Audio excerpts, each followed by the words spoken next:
हम मैथिली भक्ति सब गोटा के प्रणाम करै छी। आई हम एकटा भगवती गीत सुनाबि रहल छी। आशा अछि अहाँ सबके नीक लागत। सुनू अहाँ सब भगवती गीत। हमर वीडियो के लाइक, चैनल के सब्सक्राइब सेहो सब आदमी कऽ देबै। जय मैथिली, जय भक्ति।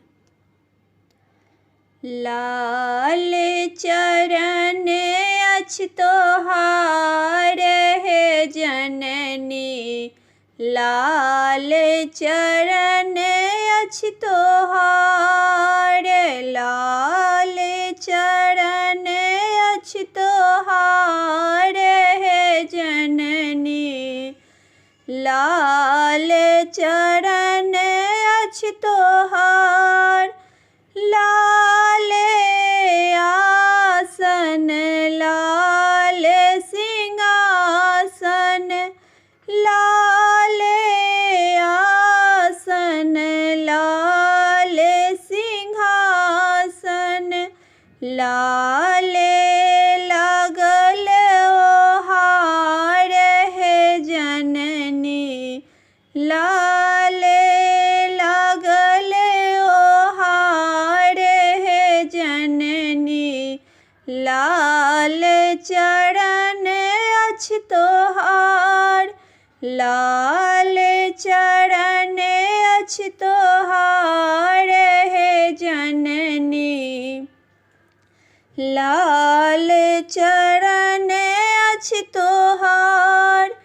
लाल साड़ी लाल चुंदरी, लाल साड़ी लाल चुंदरी, लाल तोहर सिंगार हे जननी, लाल चरण अछि तोहार, लाल तोहर सिंगार हे जननी, लाल चरण अछि तोहार, लाल चरण अछि तोहार हे जननी, लाल चरण अछि तोहार।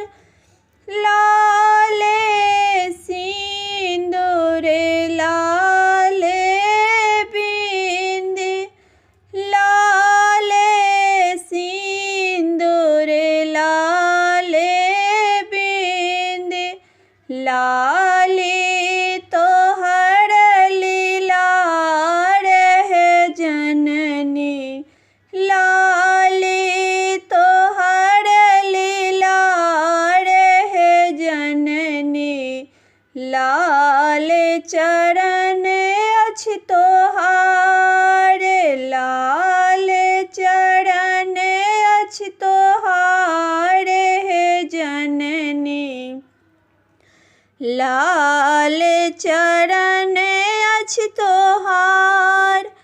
लाल लहठी लाल कंगना, लाल लहठी लाल कंगना, लाल मेहंदी तोहार हे जननी, लाल मेहंदी तोहार हे जननी, लाल चरण अछि तोहार, लाल चरण अछि तोहार हे जननी, लाल चरण अछि तोहार।